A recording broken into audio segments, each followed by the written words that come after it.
Welcome to Buckeyes Tomorrow Morning for Wednesday, October 12th. I'm your host, Tom Orr. The Iowa game is in 10 days, the game against Michigan in 45 days. This is Ohio State's week off for the regular season, but the show must go on. That is true for our show. That is true for the Buckeyes show as well. They will be practicing as usual this week, and we had our normal Tuesday press conference with Ryan Day, also Jim Knowles, Larry Johnson, and Justin Fry.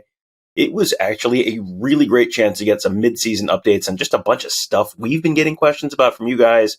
So we're going to talk about some of that today, and then you're going to be hearing more from some of those guys in another show, or possibly two of these shows later this week. There was a lot of great stuff to discuss, and Kevin Noon of BuckeyeHuddle.com is just the person I decided I want to discuss that with him today. So Kevin, thanks for being here. Yep, you're stuck with me. Well, it was either you or Tony, so, I mean, what else am I going to do? Am I right? Let's start with a question that is sort of on the forefront of everyone's minds, which is injury updates. And, you know, who's going to be back for Iowa, who's out longer term, but maybe coming back later in the season, who's definitely out for the season, and it felt like we actually got some actual answers. Sometimes Ryan Day will sort of hem and haw on that stuff. It felt like we kind of got a more definitive answer on a lot of that stuff this week. So where do things stand on the injury front? Yeah, he answered, and then he him and hawed. It does sound like Jackson Smith-Njigba and Mayan Williams are both, on their way back. I mean, maybe we could see Jordan Hancock. That one seemed a little less definitive. Cam Babb is somebody that they'd hope to have back. It sounds like that one might take a little bit longer, but they are not writing him off for the season. When it comes to guys that, we know that it's going to be season-long injuries, obviously you have to put Mitchell Melton there, who was lost before the season started, as well as running back Evan Pryor.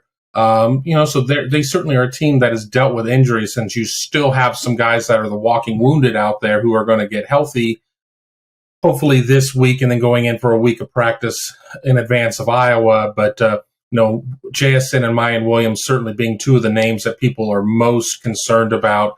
Everything sounds like it's trending properly.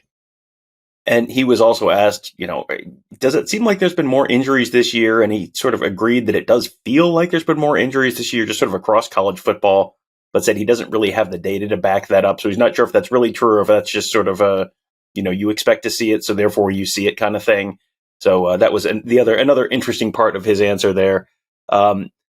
The good side of the injuries, and you don't want guys getting hurt, but if you want to find the silver lining, the positive side there is when all the veteran guys are hurt that you were relying on, that's an opportunity for some of the younger guys to get reps. And he talked about the importance of depth and the importance of having guys who can step up and be that next man up. How valuable was that for him? Looking forward, not only this year but potentially for future seasons as well. Yeah, absolutely. I mean, you come out of the COVID season and you have to play a lot of guys at that point. Then you come into 21 and you continue. I mean, the depth that they've run at in like corner, I mean, we certainly know what things are going to look like moving forward with Jair Brown as somebody who could be there in that type of position. I mean, obviously you've seen J.K. Johnson out there. It's so important. You've got to find that balance of playing guys now. You have to play in the moment, but you do have to find a way to play in the future. And while doing all of that too, you got to make sure not to upset the unwritten rules of the world. But, there's a lot of stuff that's going on right there. But Ohio State has benefited by getting to see some of the younger guys last year, getting to see some of the younger guys this year. Fortunately, when you're a team that's scoring almost 50 points a game, there is an opportunity to do a lot of that type of stuff. There are a lot of other teams out there that are not given that type of opportunity because they're not winning games by such comfortable margins. Yeah, and a lot of those guys have been, one of the I guess great spots where they've really benefited from having young guys get a lot of experiences at the cornerback room, where they've had Denzel Burke miss time, they've had Cam Brown miss time, Jordan Hancock has not played yet this season, and he's maybe coming back soon, but that has meant a lot. That meant a start for J.K. Johnson and Jair Brown against Wisconsin. And those two guys have gotten a lot more time than you would have, probably would have expected going into fall camp, as the guys who were maybe the top three presumptive people at the cornerback position have all missed time. And Knowles talked about the fact that Jordan Hancock, was someone had been sort of talked about as potentially a starter, and he hasn't been on the field yet, and he's not necessarily 100% yet even to come back. So the cornerback room is one of those spots where they have benefited from a lot of that depth, and probably something that's going to pay off in future years.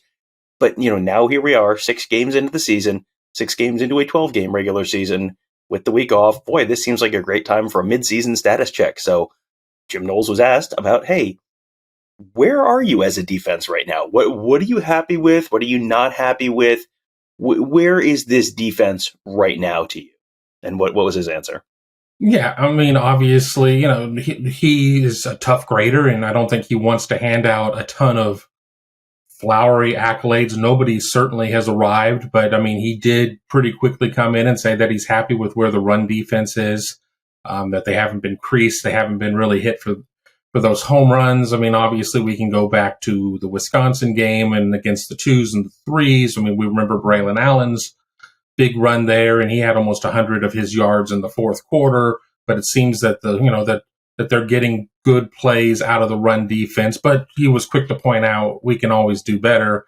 On the opposite side, those 50-50 balls. 50-50 balls have been almost 100-0 against Ohio State as of late. I think we could talk about some of the early season struggles of Denzel Burke, who he did point out that Denzel, it was either he or Ryan pointed out that Denzel had a pretty good game against Michigan State. They didn't throw at him, and that's kind of a good measure at that point. But Cam Brown got victimized a little bit as some really nice catches were made. So, they're getting there, but they got to figure out how to get that closer to 50-50 or 100-0 in Ohio State's favor.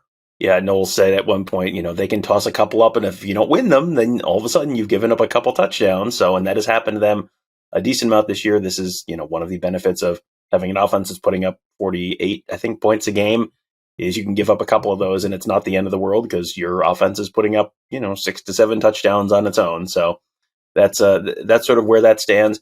As you said, he is a little bit of a tough grader, but he seemed relatively pleased with things, and I think Ohio State fans are probably relatively pleased with things as well. Buckeyes are kind of top 10 or give or take in a lot of both traditional and advanced defensive metrics right now. So I think they were in the top 5 or so in total defense and total yardage allowed, which is a very, very traditional metric. But they were number, I think, 8 in defense in SP Plus, one of the advanced analytic systems. So if everyone is saying you're doing pretty well, you're probably doing pretty well. Someone else who is doing pretty well, who we would have had in the injury segment if we were doing the show a week ago, he's now back and made a very big impression in a very limited amount of time on the field. That was Mike Hall. And Jim Knowles talked about, what Mike Hall has been for this team this season, why Mike Hall was only on the field for such a limited amount of time last week, but then also how Mike Hall made the most of that during the Michigan State game. So what did he have to say about Mike Hall? Yeah, I mean, I want to clarify right now, there seems to be a big debate whether or not he was out there for 7 snaps or 8 snaps. Larry Johnson said 8 snaps. I'm guessing either PFF or one of our peers, Jan Hope, I don't know if he's done from 11 Warriors, if he's done his snap counts, but either way, it was less than 10, and he was credited with 2.5 sacks. He had another sack that was negated by a penalty on the field, so he certainly made the most of his opportunity out there. He's certainly somebody he's been coming back from an injury. They didn't want to overtax him, but they did bring him in specifically on, in the Rushman package, which is we're just going to try and release everybody to get to the quarterback. We know what you're doing here. You're not in a run situation. You're going to be passing. And he certainly made the most of it. If he's getting singled, it's certainly a single blocked. It's going to be a problem for everybody. And he's really showing why he's one of those alpha dogs out there in terms of the defensive linemen. And, both Jim Knowles and Larry Johnson, not to kind of get ahead of ourselves for future shows this week, were both very complimentary of what he was able to do, especially as somebody who was not playing at anywhere close to 100%. Yeah, and they were being very cautious with him. I just double checked. Dan had 7 snaps, so I think 7 might be the answer. And the discrepancy might have come from potentially the penalty snap. Maybe that was the discrepancy that it counted, but it didn't count. One of those deals.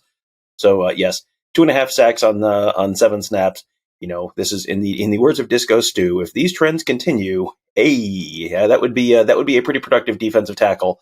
That will probably be a difficult thing for him to continue at that pace, but he has been mighty impressive so far. And they were, just trying to get him a little bit of action and then keep him healthy. Now you got the week off to continue getting healthy and then kind of work him back into a more regular rotation moving forward. Another spot where they have, I think, been pretty darn happy with things is the linebacker position. That was a very, very big concern coming into the season, I think. It was really a weak point on the defense last year. You changed your position coach there. You changed, Jim Knowles is not only running the defense, but also running the linebackers. His impact on the defense in the whole has been pretty darn good. He seems very happy with what he's gotten out of his linebackers this year as well. What did he have to say about Steele Chambers and Tommy Eckenberg? Yeah, we talked about Tommy Eichenberg, and at no point did anybody bring up him kind of grunting in terms of what his answers were. So we've certainly moved on, but, advanced, he's advanced is one of those things that we took out of this. Let's remember Tommy Eichenberg was the defensive MVP at the Rose Bowl, but it just seems like Tommy's game has just gotten so much better. He's just out there crushing people. I mean, it's just what it is in terms of, I think he's really taken to this Knowles type of defense and not having to, think as much. It's much more read and react and things like that. And that's not to say it's just, as simple as see ball, get ball. There's a lot more to it.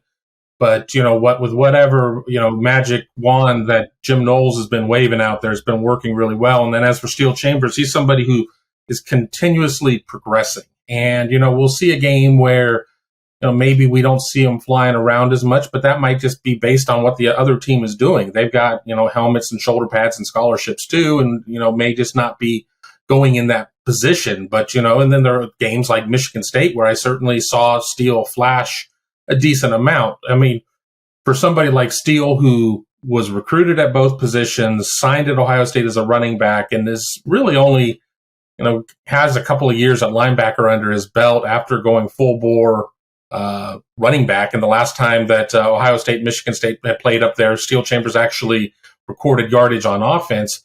Jim Knowles was very complimentary too of what Steele's doing, but then again, in the Jim Knowles way, nobody's arrived yet.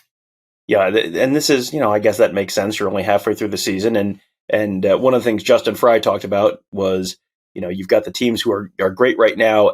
The ones who keep growing separate themselves from the ones that are, very good or great right now, but kind of plateau. That is something that I think has been a very common thread around the team.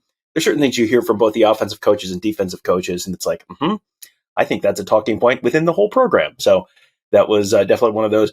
And as I said off the top of the show, there was a ton of great stuff with Larry Johnson, with Justin Fry, a bunch more from Jim Knowles, a bunch from Ryan Day. We'll end up doing a couple shows with those guys later in the week because otherwise we could talk for probably 2 hours about all this stuff, and that doesn't fit the format of the morning show. So we'll let you guys go for the day, but don't worry, we'll be back with plenty more of that stuff later this week. We also have we'll be talking recruiting this week. We're going to do some kind of mid-season grades with one of our X's and O's guys for all the different position groups, sort of where things stand right now, where there might be room for improvement.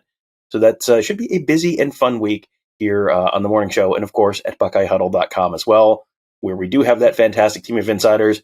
We talk recruiting there because we've got a couple just ace recruiting guys. Mark Ivler, Alex Gleitman have been absolutely killing it. Alex just dropped a new episode, or a new edition of his ADEC column. Mark had a Skull Session column earlier in the week. Great stuff from both of them. Tony and Kevin and I obviously covering the team. And then Justin Whitlatch, Devin Radcliffe, and Ross Fulton all on the X's and O's. We have the Buckeyes covered from every possible angle. And I think you would greatly enjoy being a member of that community. So sign up today at BuckeyeHuddle.com. That'll do it for today. Thank you guys all for joining us. Have a great day. We'll talk to you tomorrow.